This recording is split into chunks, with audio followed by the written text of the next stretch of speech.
Buenas tardes con todos los participantes a esta masterclass. Le damos la bienvenida en nombre de TEPSUB. Mi nombre es Dante Salazar, gestor educativo de la institución. Bueno, para iniciar esta masterclass, déjeme mencionar primero a nuestro docente, Liz Were, que es ingeniero metalurgista de la UNI, experiencia en plantas concentradoras de mineras de plomo, cobre, zinc y plata. Ha capacitado a personal de operaciones de las principales empresas mineras polimetálicas del Perú. Le damos pase a nuestro docente para que pueda iniciar con esta masterclass. Bienvenido, profesor Luis. Muchas gracias. ¿Me pueden copiar? ¿Sí? Confirman, por favor. Sí, profesor, se escucha. Y también si se ve mi pantalla, por favor. Sí, profesor, se ve todo conforme. Más bien para acotar algo pequeño, todos los participantes pueden hacer sus consultas a través del Zoom, ¿ok? Muchas gracias, profesor, le damos paso. Muy bien. Nuevamente, buenas tardes con todos. El día vamos a conversar un poco en líneas generales y lo más importante, lo que corresponde a lo que es la flotación de minerales cupríferos. Un tema bastante crítico en la minería peruana, ya que cuando se forman los estudiantes en las universidades en temas de concentración de minerales, lo primero que se ve es la flotación de minerales de cobre. Pero muchos creen, muchos piensan de que flotar un mineral de cobre es muy fácil, es decir, que todos los minerales de cobre se flotan por igual. Por ejemplo, hago o planteo la siguiente pregunta, no espero que respondan, pero a ver entre cada uno de ustedes, a ver si dan con la respuesta correcta, ya que vamos a hablar de cobre nada más. La pregunta es, ¿a qué pH se flota o se debe flotar un mineral de cobre? ¿No? Y centrémonos en un mineral sulfurado. Entonces estoy seguro que muchos de ustedes, si empezaran a dar respuestas por el chat, darían múltiples respuestas y también creo, estoy seguro de que todas las respuestas serían las correctas. Entonces la pregunta es, si la pregunta es a qué pH flota el cobre, ¿por qué tantas respuestas, no? Y la respuesta está en la gran variabilidad mineralógica que tiene los minerales de cobre en el Perú. El masterclass que hacemos ahora es con respecto a la concentración de minerales de cobre, que como les comentaba al principio, es parte fundamental de todo programa de concentración de minerales. Si yo entiendo, yo comprendo bien cómo se flota un mineral cuprífero, entonces puedo entender cómo se flota un mineral plomo-cobre, cómo se flota un mineral cobre-molibdeno, o un mineral plomo-zinc, o un plomo-cobre-zinc y plata. En cuanto a lo que va a ser el curso que luego le va a dar detalles el asesor, que es motivo del webinar, en uno de los módulos vamos a desarrollar lo que es la trituración de minerales, en otro la molienda de minerales, y el webinar que estamos haciendo corresponde a este módulo que en realidad son 32 horas, que lo estamos haciendo en una horita nada más, que corresponde a los tópicos de flotación, y un cuarto módulo que corresponde a la concentración gravimétrica y separación solo líquido. Todos pues, enfocados a temas operacionales y práctica de laboratorio, ¿no? No nos centramos en muchos conceptos. El día de hoy sí me voy a centrar en conceptos. Me voy a centrar en el fundamento. Pero para no hacerlo muy aburrido, voy a centrarme en la parte más importante del fundamento para poder entender cómo es que flotamos un mineral de cobre. Entonces, lo que vamos a aprender hoy día, de manera resumida, y más adelante en el curso, va a ser justamente los mecanismos de control de una celda de flotación, de un achancador, un molino, la diferencia entre los diferentes tipos de circuito de moliendo, por qué se configuran de una manera, de otra manera, los tipos de molinos, cuándo uso molino, cuándo uso el otro, cuándo uno se achancadora de un tipo, cuándo de otro tipo, cuáles son las relaciones de costos entre una achancadora y otro, en la flotación, diferencia de flotación de cobre, cobre molibdeno, qué es una flotación colectiva, qué es una flotación diferencial, cómo es el uso de reactivos, cómo es la fisicoquímica del proceso y flotación de todos los minerales que tenemos en el Perú, toda la gran variedad, tanto teórico como prácticamente. Pero en teoría, repito, recalco, para que no haya sorpresa más adelante, nos centramos en el tema operacional antes que en los conceptos que lo pueden encontrar en todos los libros, para eso compartimos libros. Y al final vemos lo que es la separación sólido-líquido, con lo que es el dimensionamiento, diseño de un espesador, y también la selección de un filtro y las características de un ciclo filtrado, etcétera, etcétera. Todo enfocado a temas operacionales para aquel que se va a desarrollar en el futuro en una planta concentradora, sea metalúrgico, químico, ambiental, mecánico, electrónico, para cualquiera. Muy bien, entonces nosotros cuando vayamos a una planta nos vamos a enfrentar a estos equipos que vemos en la imagen, ¿no? Es una planta en la cual vemos la celda de flotación que tiene una secuencia, ¿no? En el sentido de que las primeras celdas siempre son más grandes, ¿no? De mayor volumen, y las siguientes celdas se van haciendo cada vez más pequeñas, ¿no? Por ejemplo, una flotación Rauger con celdas de 300 metros cúbicos, una flotación Cleaner con celdas de repente de 100, 150 metros cúbicos, y cada vez se hacen más pequeñas, siendo la última quizá de unos 50 metros cúbicos de capacidad. Eso es por la condición volumétrica de los concentrados que vamos sacando a medida que vamos haciendo la flotación. También algo importante que tiene que ver con la flotación de cobre, y no solo cobre, cobre molibdeno y cualquier otra flotación, es cómo es un circuito de flotación. Cómo era un circuito de flotación en el siglo XX y cómo son los circuitos de flotación en el siglo XXI. Todas las configuraciones en el siglo XXI se orientan siempre a un tipo de circuito, comparado con lo que uno puede encontrar en literatura en los libros del siglo XX, ¿no? Todo es parte de la evolución y optimización de los circuitos. Entonces vamos a conversar sobre imagen, sobre diagramas, sobre el circuito y en sí, pero eso ya corresponde a la parte operativa. Queremos entender en un principio cómo es que se flota un mineral de cobre.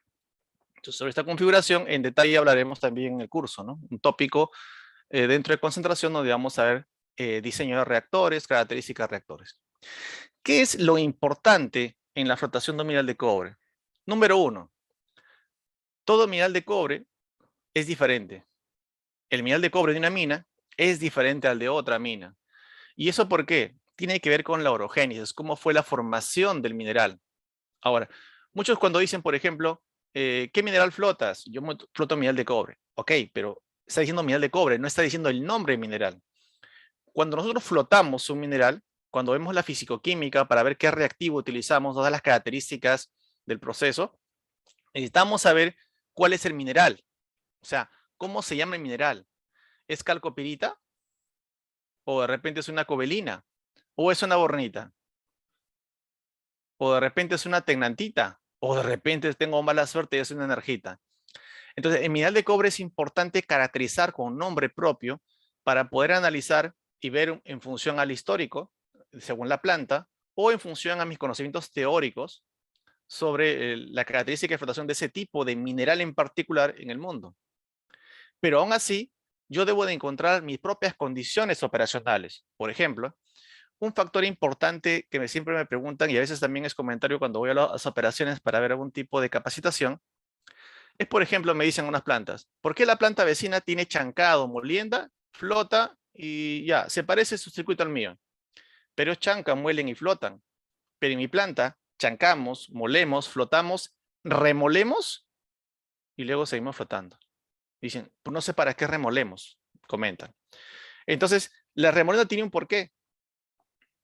Cuando hacemos molienda o remolienda, en el fondo el significado es el mismo. Queremos liberar la especie valiosa. Pero si es así, también me dicen, ¿por qué no tengo una molienda primaria y una molienda secundaria antes de hacer la molienda? ¿Por qué hacer molienda flotar y el concentrado pasarlo a remolienda? O en el caso de un polimetálico, ¿no? Moler, flotar un bulk y el relave, flotarlo y remolerlo. O sea, parece que no tiene lógica. ¿Por qué no hacer molienda primaria o secundaria o a la antigua, primaria, secundaria, terciaria, para después solamente flotar? Tiene mucho que ver de cómo flota el mineral. Nosotros cuando flotamos a ciertas granulometrías. La fisicoquímica de superficie, cómo es que el mineral colector se adhiere a la burbuja cuando se produce la colección, tiene que ver con un tamaño de partícula. Y también los fenómenos fisicoquímicos que se producen para colectar, tanto en un reactor como en otros, son diferentes. No es lo mismo flotar, por ejemplo. Quiero flotar en una celda, una OK5, una celda de 5 metros cúbicos. Yo floto, el mineral que floto tiene una característica granulométrica y está mapeado y debe estar investigado cuál es la granulometría con la cual yo tengo la mejor recuperación en esa celda o en esa bancada. Que no es lo mismo flotar ese mismo mineral con esa misma granulometría en una celda columna o en una celda de 10 o una celda Jameson. Entonces, cada celda tiene sus características granulométricas. Entonces, eso es algo muy importante, ¿no? Ahora, ¿Por qué? Otra pregunta es, ¿por qué la recuperación no llega al 100%, ¿no? Es muy fácil. Cuando yo tengo partículas que han pasado por chancado, por molienda, yo puedo ver que hay partículas que están rodeadas de otro tipo de impurezas. Puede estar totalmente cubiertas con ganga. O puede en tamaños partículas, en partículas muy pequeñas, que podemos hablar en malla 600 o malla 1000, las partículas de mineral que yo quiero están mezcladas con las gangas. Entonces va a ser aquí, físicamente, no va a ser conveniente seguir ese tamaño. ¿Por qué? Porque eso genera un problema en la flotación denominado el lameo. Es decir, en castellano, las partículas no obedecen a leyes gravitacionales. Van a tender a obedecer lentamente, no en su rigor, a una ley más cuántica, ¿no? Es decir, la partícula cuando es muy fina ya tiene flotabilidad natural todas. Y tú dirás, pero si la partícula tiene flotabilidad natural, es lo que yo quiero flotar. Sí, pero cuando flotamos un mineral, en realidad lo que queremos flotar es poquito y lo que no queremos es más. Entonces, cuando se lamea, lo que más se lamea es roca que mineral. Por lo tanto, cuando yo floto el mineral, lo que voy a sacar es un concentrado muy sucio porque tengo mucha roca o ganga. Entonces, por eso es importante determinar la liberación, ¿no? Que es un tema que corresponde a los tópicos de chancado y molienda, ¿no? ¿Cuál es el tamaño ideal? Hacer una microscopía de minerales para ver cómo es la característica de mi mineral, ¿no? Tengo un mineral de repente primario o de repente tengo un mineral que es secundario. ¿Para ver qué? Para ver, por ejemplo, si es un mineral calcopírico puro, cosa rara, ver, por ejemplo, si es que yo voy a usar solamente colectores de tipo primario. Y ahí hay una polémica en cuanto a lo que es un colector primario y secundario que luego comentaremos. Por otro lado, de repente requiere un mineral que requiera ser sulfidizado. ¿Por qué? Porque tiene cierto grado de oxidación. ¿Para qué? Para poder flotarlo. Y esa palabra, grado de oxidación, tiene que ver justamente con la fisicoquímica de superficie de cómo se realiza o cómo debemos realizar el proceso de flotación de un mineral en general, no solamente el mineral de cobre. Entonces, cuando tomemos una composición mineralógica, debemos hacer un barrido y ver, por ejemplo, el mineral que yo estoy procesando, en realidad es un compósito de, de varios minerales, que contiene, ¿no? Contiene calcopirita, generalmente un mineral de cobre, en general me refiero, contiene aproximadamente un 80% de calcopirita, ¿no? Que es un sulfuro doble de cobre y hierro. Tiene un peso y tiene una ley de cobre, decimos. Pero también, aquí sí viene la variedad, puede tener calcosina, cobelina, bornita y otros minerales de cobre, incluso con arsénico. Que eso hay que también saber tratarlo, ese mineral, ¿no? Porque el arsénico, si mi concentrado tiene 0.5% de arsénico, ese concentrado no vale nada, o sea, por gusto de concentrado. Un caso particular es la bornita, ¿no? La bornita es un mineral de cobre que tiene un porcentaje de cobre, por fórmula, que está sobre el 63%. O sea, ¿qué significa? Que un mineral que tenga básicamente calcopirita, yo puedo sacar un concentrado que debe estar más o menos entre 26 y 27% de grado de concentrado. No hay ningún problema. Pero si yo tengo un mineral que tiene un buen porcentaje, 5 o 10% de repente bornita, obviamente tiene calcopirita, pero tiene bornita, esta bornita enriquece mi concentrado. Entonces yo puedo tener concentrados que tengan 33, 34, 35% de ley de cobre en el concentrado, lo cual, si yo pensara que si solo fuera calcopirita, sería un absurdo. Porque un concentrado de calcopirita pura, que no existe, estamos hablando de cerca de 34% alrededor en cuanto a ley del concentrado. Pero hay concentrados en minas, como el caso chileno, que el concentrado llega a 36%. Y se me pregunta, ¿cómo puede tener 36% si la calcopirita solo llega hasta 34 y pico? Ah, entonces el mineral no tiene solo calcopirita, tiene bornita, ¿no? La cual enriquece la ley de concentrado. ¿Qué significa eso? Que mi concentrado, lo que yo quiero es que tenga la mayor cantidad de cobre como elemento, ¿no? En el sulfuro. Pero que una planta tenga un concentrado con una ley de 28% y otra planta que tenga con 32%, no significa que la que tiene 32% tiene mejor calidad de concentrado. Tiene más ley de cobre, pero no significa que en calidad sea mejor. Y tampoco significa que si vamos al paradigma de flotación, normalmente el paradigma de flotación corresponde a lo siguiente, ¿no? Cuanto más limpio tu concentrado, más alto tu relave. Para eso se entrena el metalurgista, para sacar un concentrado con la mayor cantidad de cobre, ¿no? La mayor cantidad de ley posible, y una recuperación también la más alta posible, ¿no? Ese es el día a día del metalurgista. Entonces, hay que tener cuidado con las leyes, ¿no? Las leyes. En este caso es un ejemplo de una ley de 0.9% de cobre en el mineral. Y la canga, que es lo que más abunda, básicamente son rocas, que eso va a depender un poco de la orogénesis del mineral, ¿no? Generalmente los minerales de cobre, estamos hablando de minerales tipo pórfido, en algunos casos tipo skarn, según la orogénesis en el yacimiento, ¿no? Ahora, hablemos de la fisicoquímica de flotación, ya que tenemos poco tiempo, vamos a ir al punto. Cuando nosotros flotamos, usamos 3 tipos de reactivos, en general, para agrupar todos los que se puedan usar en una flotación. El primer reactivo a utilizar se llama modificador. ¿Y qué hace el modificador? El modificador va a dar las condiciones para yo poder realizar la flotación de mineral. El modificador, por ejemplo, modifica el pH. ¿Qué hace? Sube el pH o baja el pH según sea el caso.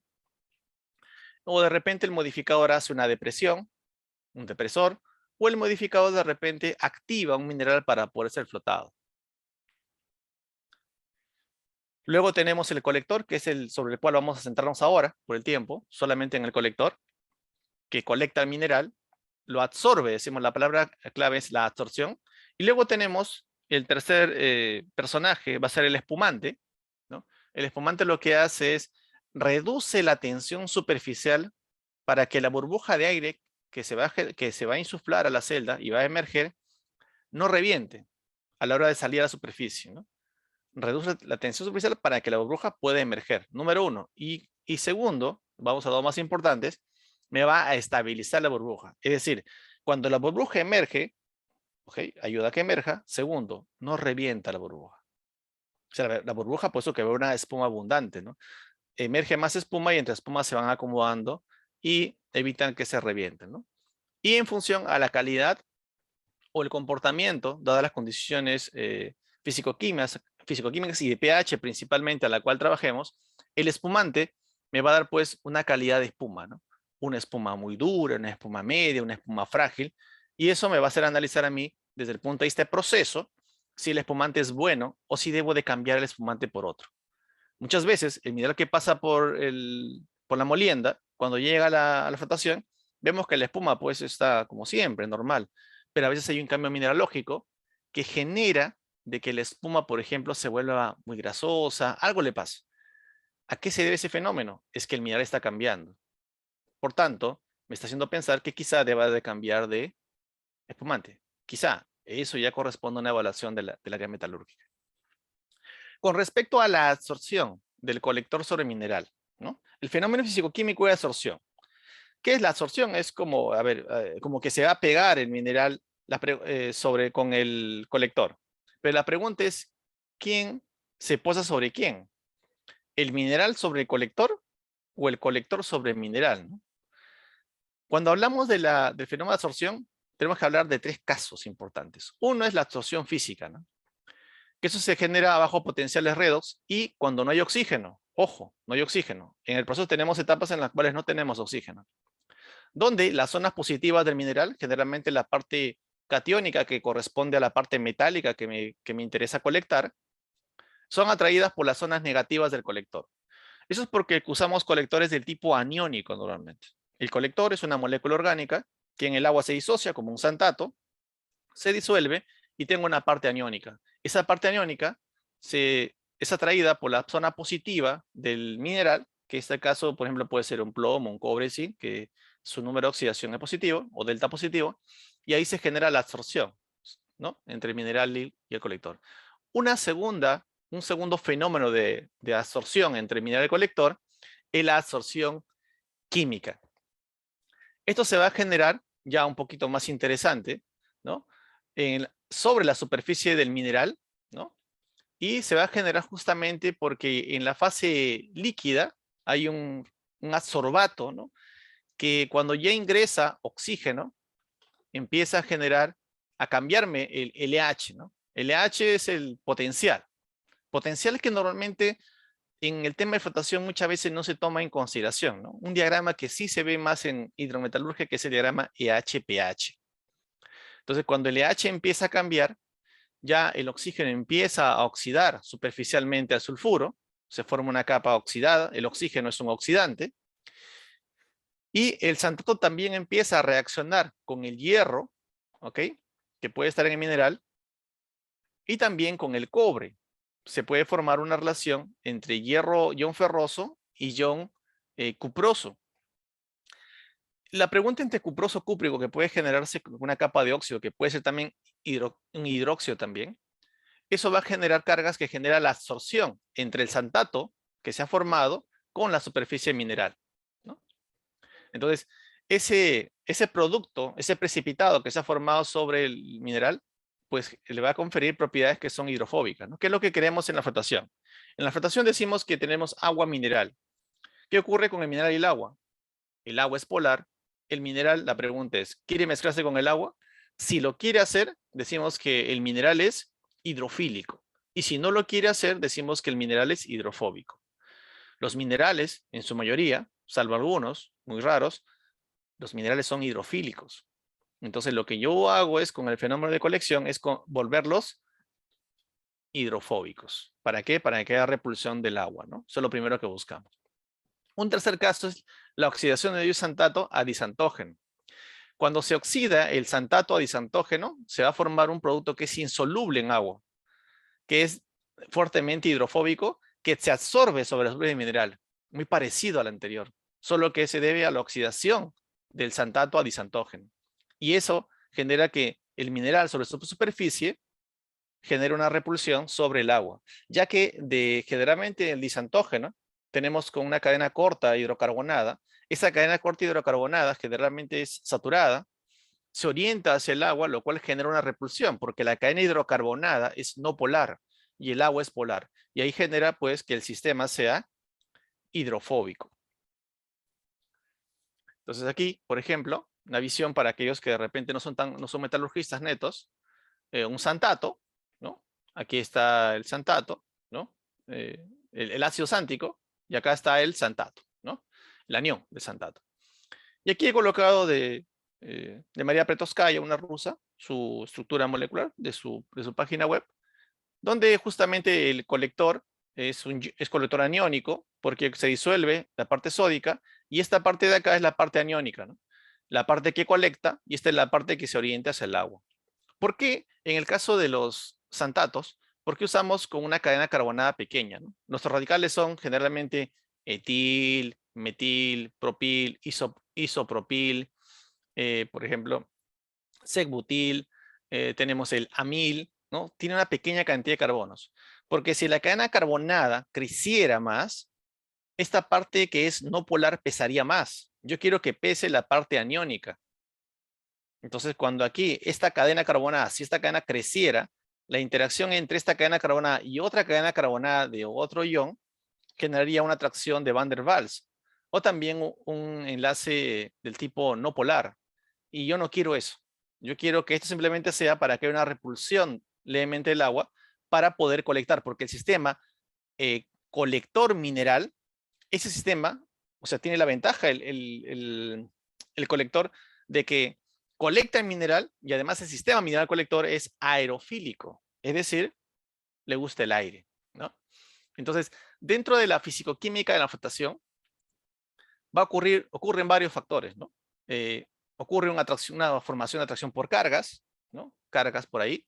Va a ocurrir también el fenómeno en el cual hay una oxidación, ¿no? Va a haber un fenómeno también en el cual va a haber una reacción química donde hay oxidación de del mismo mineral superficialmente, ¿no? Que se va a formar termina formándose un hidróxido de tipo cuproso y un hidróxido también de tipo ferroso, que le va a conferir esas propiedades que generan atracción con respecto del colector, pero como absorción, no como reacción química, y que recubren a mineral y que le van a permitir ser hidrofóbico. Entonces, desde el punto de vista de flotación, yo tengo el mineral, y aquí he hecho un gráfico simbólico, ya el mineral, acá está el mineral, donde la parte roja viene a ser la ganga, que yo no quiero colectar, y la parte que está en un color medio doradito sería el mineral ya con el colector, ¿no? Esto obviamente hay que desglosarlo, le coloco así en paquete para que se vea más compacto nada más. Cuando inyectamos el oxígeno al proceso, hay que tener cuidado con lo siguiente, ¿no? El oxígeno necesitamos para flotar, pero también el oxígeno puede oxidar. Y esa es una característica importante, sobre todo cuando hacemos flotación de cobre y molibdeno, el uso del aire, ¿no? Que no es igual que en una polimetálica. Entonces, la burbuja de aire tiene pues su característica, ¿no? Tiene algo que lo lleva hacia abajo, que es el peso de la burbuja, y tiene algo que lo lleva hacia arriba, que es el empuje de la burbuja, ¿no? Por repulsión del sistema. Y lo que va a primar va a ser el empuje de la burbuja hacia arriba, ¿no? Porque la burbuja tiende a emerger en el sistema. Cuando el sistema mineral colector, que es aerofílico, entra en contacto con la burbuja, se adhiere a la burbuja y es adicionalmente, con la ayuda del colector estabilizado, lo que va a ocurrir es hay un peso hacia abajo, es el peso de la burbuja más el concentrado que estoy colectando. Y hacia arriba sigue siendo el empuje de la burbuja más el concentrado, que genera repulsión también con respecto al agua. Cuando analizamos las fuerzas, lo que va a ocurrir es que esta fuerza de empuje hacia arriba, lo que lo lleva hacia arriba a la burbuja con el colector, con el mineral colectado, va a ser mucho, mucho mayor con respecto del peso de la burbuja y el mineral. Y eso es importantísimo porque eso va a definir a mí qué tan rápido puede ascender la burbuja para ser colectada, ¿no? Cómo es la hidrodinámica del proceso de flotación. Y bueno, lo que debe tener hipotéticamente es también un relave que se debe ir pues por la salida de la celda hacia el punto que corresponda al espesador relave si luego irse hacia afuera. Entonces, estaremos hablando aquí rápidamente de lo que es el fenómeno de flotación, de cómo se produce la colección de mineral. Ahora, algo muy importante es esto que está acá. Recuerdan que les dije al inicio, muchachos, ¿a qué pH flota el cobre? Y el cobre puede flotar a pH 12. El cobre puede flotar a pH 11, puede flotar a pH 10, 9, 8, 7, 6, 5, 4, 3. El cobre, o la unidad de cobre en general, tienen el rango entre 3 a 12 que se puede flotar. Pero cuando pensamos en la metalurgia peruana, generalmente la flotación se da a un pH de 9, 10, 10.5, ¿cierto? Eso tiene un porqué también. Lo cual no significa que en todas las plantas en el Perú se flote ese pH. Hay plantas que flotan a pH 6 el cobre. Entonces tiene que haber una condición, ¿no? O sea, no es que yo floto a un pH porque me da la gana. Tengo que ver cuáles son los otros minerales que están en torno a mi mineral de cobre para yo, con el menor costo posible, tener mi concentrado de cobre con la menor cantidad de impurezas, porque lo que quiero es vender un concentrado y que me paguen bien por el mismo. Algo importantísimo que normalmente no le hacemos caso es justamente el EH, ¿no? Acá lo he colocado horizontalmente, ¿no? Normalmente en otogramas es EH por acá y pH por acá, se le conoce como el diagrama de Marcel-Poulbeis, ¿no? Que más se ve en hidrometalurgia. Pero aquí solamente vamos a ver el EH, ¿no? El potencial. Por ejemplo, yo quiero que la flotabilidad como sea, ¿no? Que la flotabilidad que sea al 100%, cosa que no voy a llegar nunca. Ya, pero busco acá cuál es la que tiene mejor flotabilidad según estos diagramas de 3 curvas. Y voy a encontrar que la mejor flotabilidad la va a tener esta curva que está acá, ¿no? Esta curva que está acá, luego analizar la curva, la que tiene mejor flotabilidad, que esta curvita es como bolita, es pH 6. Luego acá tengo otra curva, que es la curva que tiene un cuadradito es pH 10, y luego tengo acá uno con triangulito que es el pH 12. ¿Ok? Entonces, ¿qué ocurre? ¿A qué pH me convendría flotar? Esto solamente es para calcopirita, por si acaso. Solo calcopirita. Pues me conviene flotar a pH 6. ¿Por qué? Porque tengo la mejor flotabilidad. Y la pregunta es, ¿por qué no se flota a pH 6 entonces? Si estoy viendo de que las investigaciones dicen que calcopirita pH 6 tiene la mejor flotación. Solo estoy viendo este eje de acá nada más. ¿No? pH 6, mejor flotación. ¿Por qué no lo hacemos? Porque hay otro mineral que está en torno a la calcopirita que me molesta, que es la pirita. Porque a pH 6 la pirita flotaría. Y lo que hacen normalmente es elevan el pH, se le mete cal, para deprimir la pirita y poder flotar la calcopirita. Pero si elevo el pH, voy subiendo el pH, la flotabilidad de la calcopirita se empieza a reducir. Por eso hay que hacer un análisis de cuáles son las mejores condiciones a las cuales debo yo de flotar. ¿Ok? ¿Se entiende eso? Bien, eso es por un lado. Pero solamente estoy viendo cuánto está flotando, cuánto he sacado en el concentrado a la hora de flotar, pero no estoy viendo el potencial. Cuando yo veo el potencial, por ejemplo, me doy cuenta que en un rango, en este rango que está por acá, por ejemplo, el potencial estamos hablando de un potencial de entre 150 y 550, digamos. O entre 150 y 500. Entre 150 y 500 de potencial en milivolts, yo diría que la calcoperita flota muy bien, o podría flotar muy bien. Entonces, algo que normalmente cuando estamos en una planta concentrada no estamos mirando es el pH. o perdón, el pH estamos mirando, lo que no estamos viendo es el EH, que también lo tenemos en una pantalla donde vemos el pH en la planta. Estamos hablando de la operación. Entonces, en la operación yo no veo el EH, pero veo el pH. Y está a su ladito el número. Entonces, por ejemplo, si mi EH, estoy hablando de un EH de 300, 300 a 300, pues a pH 6 sí flota. Pero si yo solamente cambio el pH y me voy de pH 6, le meto cal y llevo a pH 10, y vamos a suponer que el EH no cambia a pH 10, ¿ese mineral debería flotar? No flota. No flota, mira. ¿Por qué? Acá está pH 6. pH 10, perdón. No flota. ¿Qué tendría que hacer yo para que flote ese mineral? Debería de bajar el EH. Yo bajo el EH de repente a 200 y ahí sí va a flotar el mineral. Por eso es importante ver el EH y el pH. Ocurre muchas veces que en operaciones, cuando se está flotando el cobre flota muy bien. De pronto dice que vamos a usar un nuevo reactivo que en la prueba de laboratorio funcionó bien. Lo van a probar en planta, se pone en planta y el mineral empieza a bajar su recuperación. Y dicen, ¿pero por qué? Si en el laboratorio, en la prueba que hicieron, funcionó muy bien. Ah, es que cuando yo lo pongo yo en mi proceso, de repente hubo una alteración con respecto del EH que yo no me di cuenta.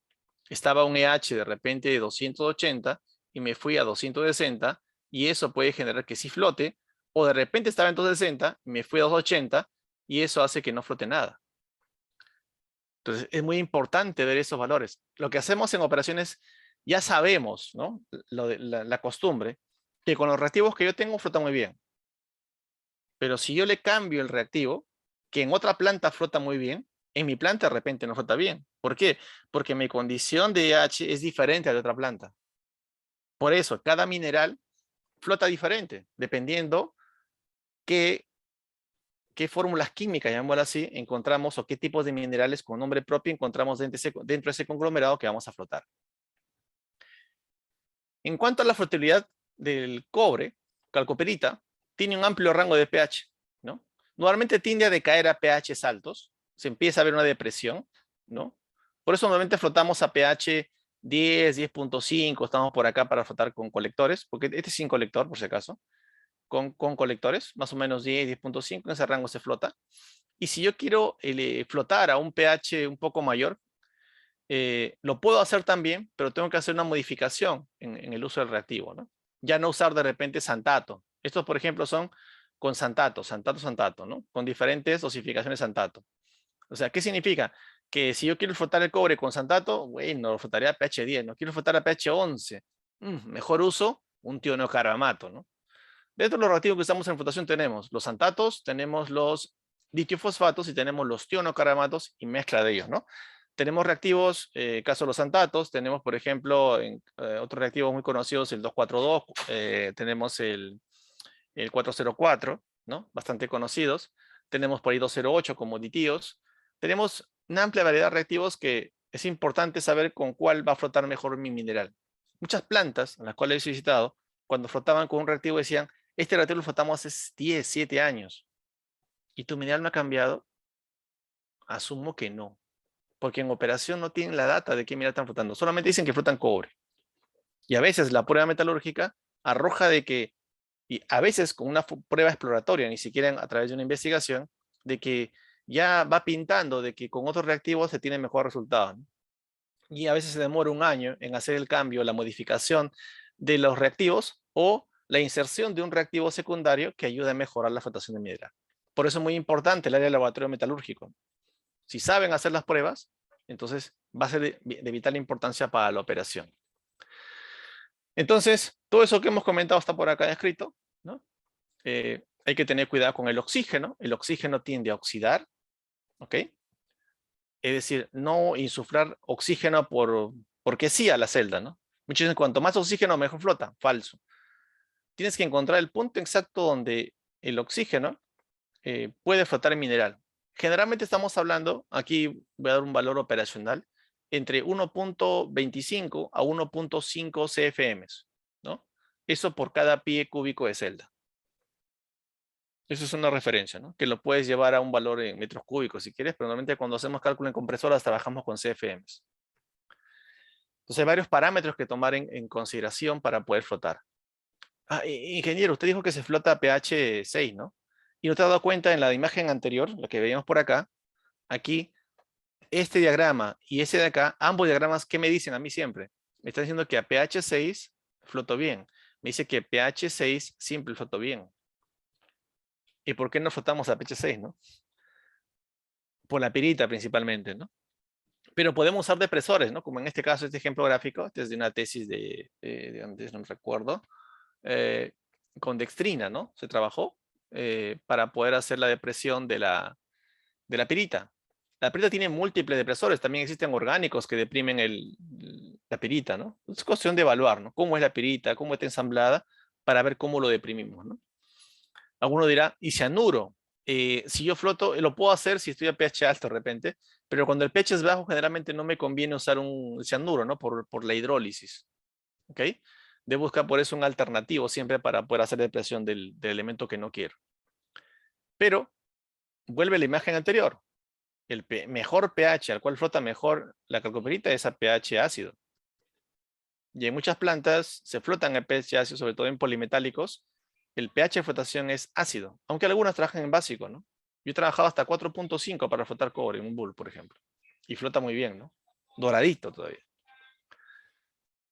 Ya, a continuación, por asunto de tiempo, ¿no? Acá podemos hablar ahora y eso vamos a explayarnos en el curso, con preguntas y respuestas y casos. Un ejemplo de circuito, ¿ya? Aquí, este es este de Chile, ¿no? Mina de cobre. Dejemos de lado los números por un momento, solamente veamos el circuito. Viene la alimentación que viene del circuito de Molinda clasificación, se añade reactivos y viene la flotación Raucher, ¿no? Circuito primario, flotación cruda, desbaste, como lo quieras llamar. Generalmente nosotros decimos flotación Raucher. Viene la flotación Raucher, la cola sale con una ley de cobre, que podemos bajarla a 0.10, de repente a 0.11, depende de cómo es nuestro proceso, y eso se va al relave. Sale mi concentrado, y mi concentrado pasa por un muestrador. Bueno, el concentrado al final va a un cajón. El cajón, observa, y acá va un poco cómo son los circuitos de molienda actualmente, o en los proyectos que se van abriendo. Cajón, bombea ciclón, el fino sale y el grueso alimenta en este caso sería remolienda. ¿Por qué es remolienda? Es remolienda porque ya pasó por un proceso de flotación. Toda pulpa que así flotada, sea concentrado o relave, lo que viene es remolienda. ¿Ya? Recuerda que el mineral original pasó por un circuito de molienda. Y los circuitos de molienda, si no hubo una molienda SAG, es de bolas, la preferencia o ¿cómo decirlo?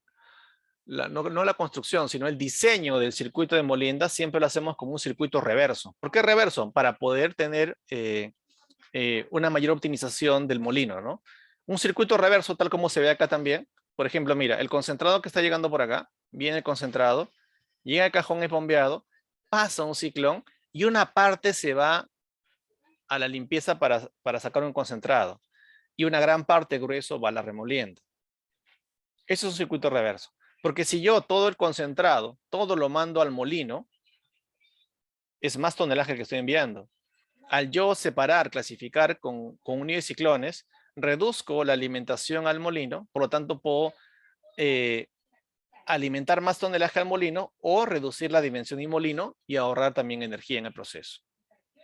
Entonces acá viene el mineral, el concentrado, pasa a poner limpieza y sale mi concentrado, en este caso un bull cobre molibdeno. La cola pasa a en este caso unas celdas agotativas, unas celdas scavenger de cleaner, ¿no? Y las espumas del scavenger de cleaner retornan al circuito a la remolienda, ¿no? Típico. Y las colas de proceso, del proceso del scavenger, se van afuera. ¿Dónde? ¿Qué debe ocurrir? Idealmente en un proceso. Las colas del scavenger deben tener una ley, igual a las colas de la flotación Raucher. Y este es un circuito abierto. ¿Cómo es un circuito abierto? Tiene dos relaves. Tiene una cola de Raucher y tiene una cola de scavenger de cleaner, que se junta en un solo cajón al final. Ese es un circuito abierto. Así se configuran las plantas actualmente. Es decir, no tenemos Raucher y luego tenemos scavenger de Raucher. Eso es un circuito de ciclo 20. Ya así no configuramos las plantas. Avanzando, antes que me gane la hora. A ver, veamos acá algo rápido. Esto no veo acá arriba, me sale una pantalla, bueno, alguna mancha acá, pero este es de Pelambres, ¿ok? Que TESU tiene convenio con ellos. Ya vemos justo sale de control con ellos.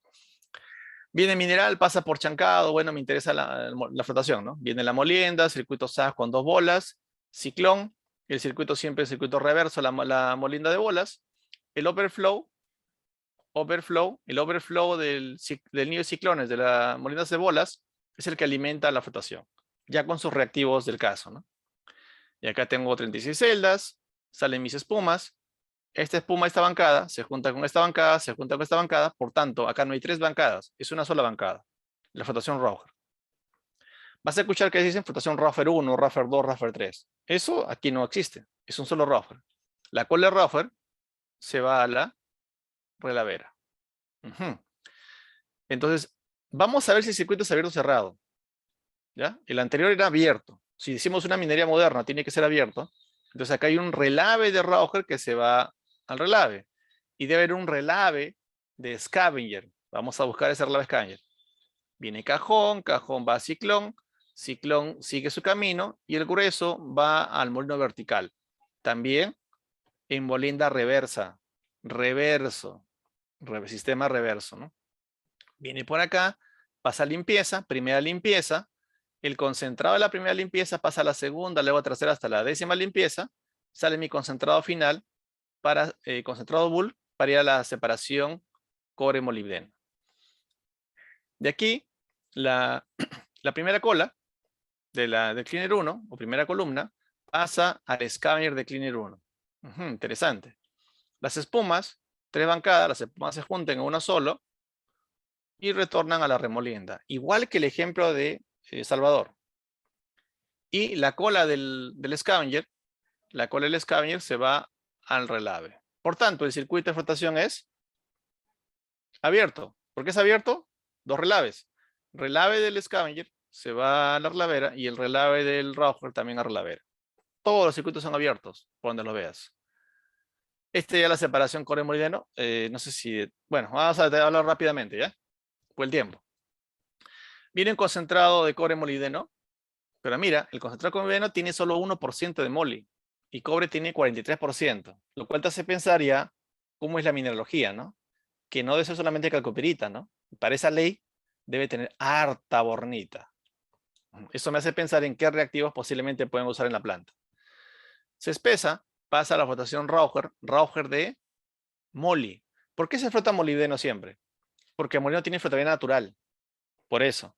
Y además, como tenemos un bulk, siempre se flota el que tiene menos ley.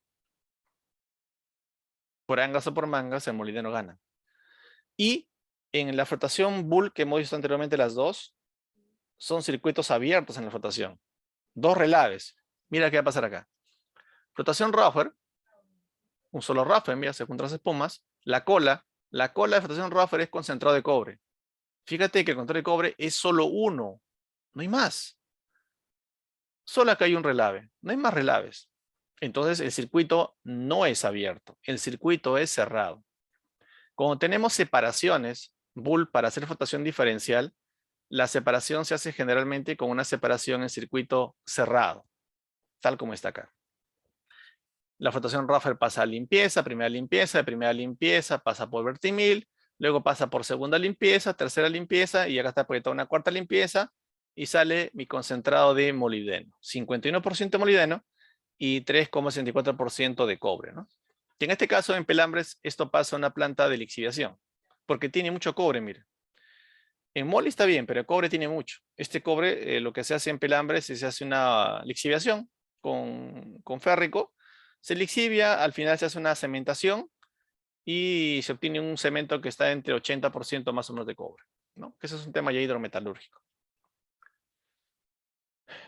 Más circuitos de flotación. Por acá también se van a ver, flotación Rauher. Acá algo interesante. Miren. Viene la molienda clasificación, overflow, y vamos a flotación Rauher. Cajón de entrada, flotación Rauher. Ahora dices, acá hay 2 celdas. ¿Será Rauher? A veces nos guiamos de las leyendas.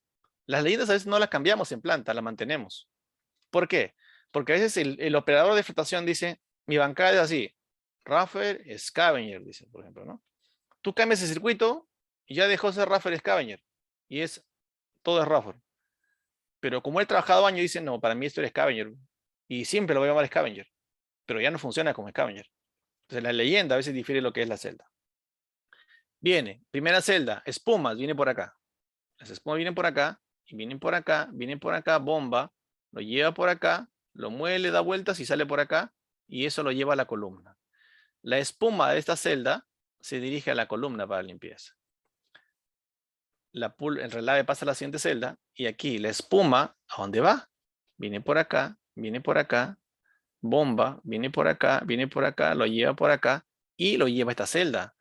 Es decir, mira, esta celda va a esta de la columna, y esta celda, su espuma, se dirige a esta que está acá.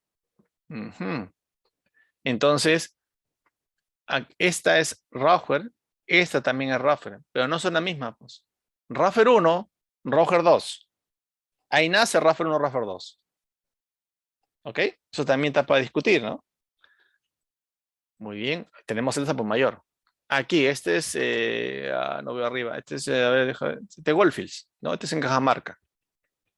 La parte chancado, bueno, tenemos la parte de flotación. Viene la flotación con reactivos, acondicionador, viene flotación. Y acá dice R1 hasta R7. 7 celdas. Las 3 primeras, sus espumas se juntan, mira.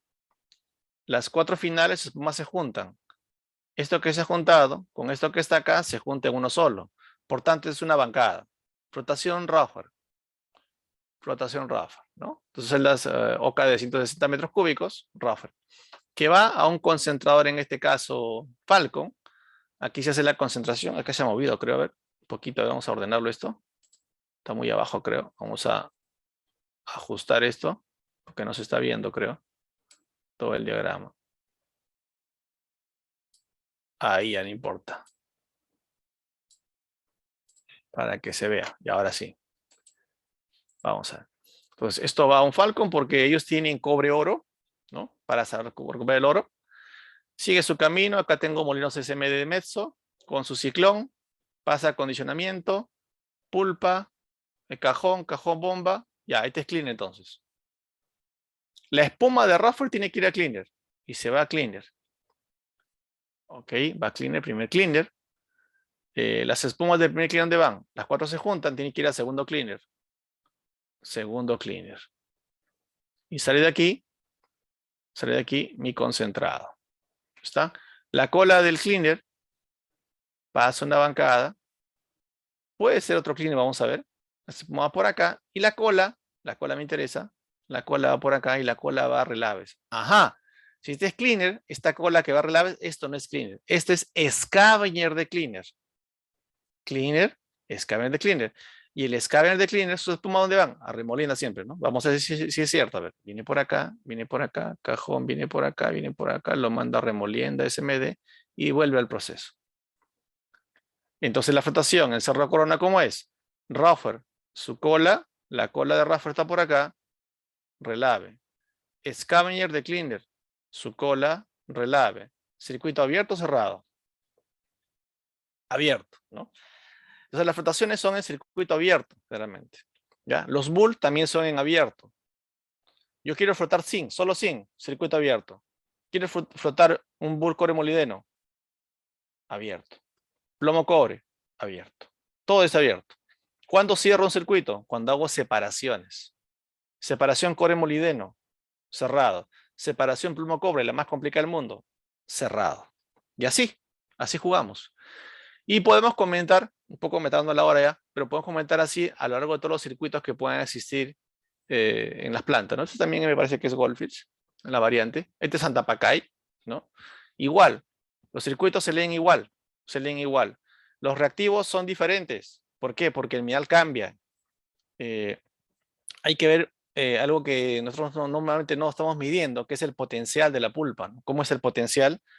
Que ya cuando alguien lo ha analizado, dice, tu dosificación debe ser tanto, ¿no? En tal celda, 120 mililitros tal reactivo, en tal celda tal reactivo, y a veces el jefe de guardia se convierte en un cocinero más, ¿no? Que dosifica, echa, porque le dijeron que eche, pero no sabe a veces qué hacer cuando hay problemas, ¿no?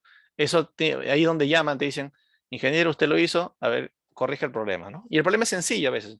Todo está en los fundamentos del proceso. Muy bien, muchachos. Bueno, entonces tenemos Antapacay, tenemos Hadley, tenemos acá Mantos Blancos. Eso podemos conversar en el curso, punto de control. Acá para hablar un montón, ¿ya? Yo no me quiero exceder porque tengo que hacerle paso al amigo que te va la información de respecto al curso, ¿no? Te das cuenta, hay mucho por conversar, hay muchos circuitos por analizar. Podemos dimensionar celdas, ver circuitos. Eso solamente pensando en flotación. Y solo hemos hablado de cobre. Y así, circuitos al por mayor. Como diría Acuña, como cancha, ¿no? Para análisis. Pero para poder analizar el circuito, primero hay que analizar la mineralogía. Y por eso también se tienen pruebas de flotación. Muy bien. Voy a detenerme aquí por el tiempo. Ya va a ser las 7. Y voy a ver si hay algunas consultas que han colocado por ahí. Hay una pregunta que dice Félix, dice, ¿cómo controlo? No, a ver, déjame mis lentes. A ver, chiquito acá. Dice, ¿y cómo bajo el LH? Ya. Muy bien.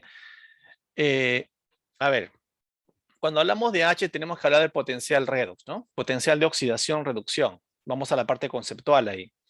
Eso tanto ahí dice un anónimo y Félix, bueno, para los dos, ¿ya? El LH viene a ser resultado de cómo son los potenciales de óxido-reducción. A ver, me explico. Todo mineral, toda sustancia, o vamos al fundamento de la química, toda sustancia es ácida o básica. ¿Ok? Por ejemplo, cuando flotamos un mineral de cobre y llevamos o eso también lo vas a ver en la parte de laboratorio, llevamos el pH, lo llamamos a pH 10, lo clásico, a pH 10. Y tú mides ahí pH 10 con un electrodo, pH 10, y lo dejas ahí la celda sin flotar nada, solo ese pH 10 con mineral, agua y cal, pH 10, y déjalo agitando unos 5 minutos. Vuelve a medir el pH y ya no marca 10. Te va a marcar 9.7, 9.6. Y la pregunta es, ¿y qué pasó? Muy fácil. Tú tienes en ese mineral pirita. La pirita es un mineral que no lo queremos. Y la pirita es un mineral. ¿Y qué acabo de decir hace un momento? Que todo mineral, todo aquello que tenga fórmula química es ácida o básica. Y la pirita es un mineral ácido, ¿no? El que genera el drenaje ácido con bacterias en las minas, por ejemplo. Entonces, la pirita, ¿qué va a hacer? Te va a bajar el pH. Pero el pH también se baja, se modifica porque hay una modificación también a veces del LH. Y el LH tiene que ver con el potencial de oxidorreducción. Toda sustancia tiene algo de agente oxidante o algo de agente reductor. Otros son más enérgicos que otros.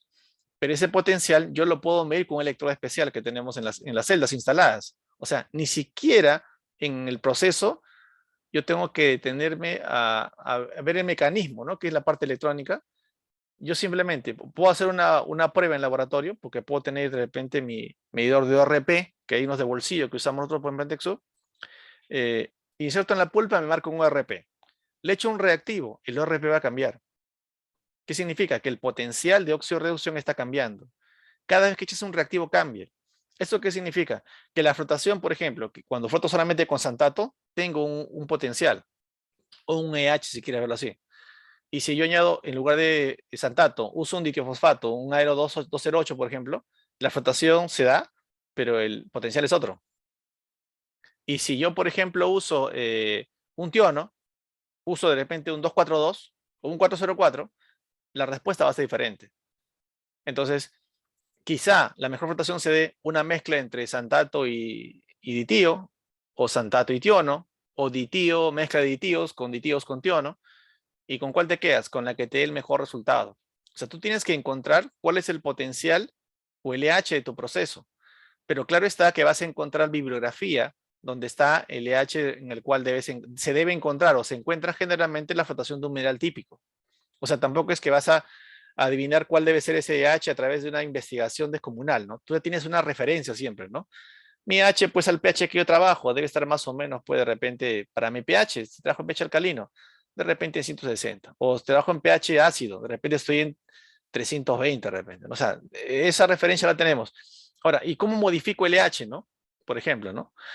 Por ejemplo, una forma de modificar el LH, por ejemplo, que hacemos en caso de cuando trabajamos en medio ácido, o cuando bajamos de medio alcalino a ácido, es usar, por ejemplo, el bisulfito o metabisulfito, ¿no?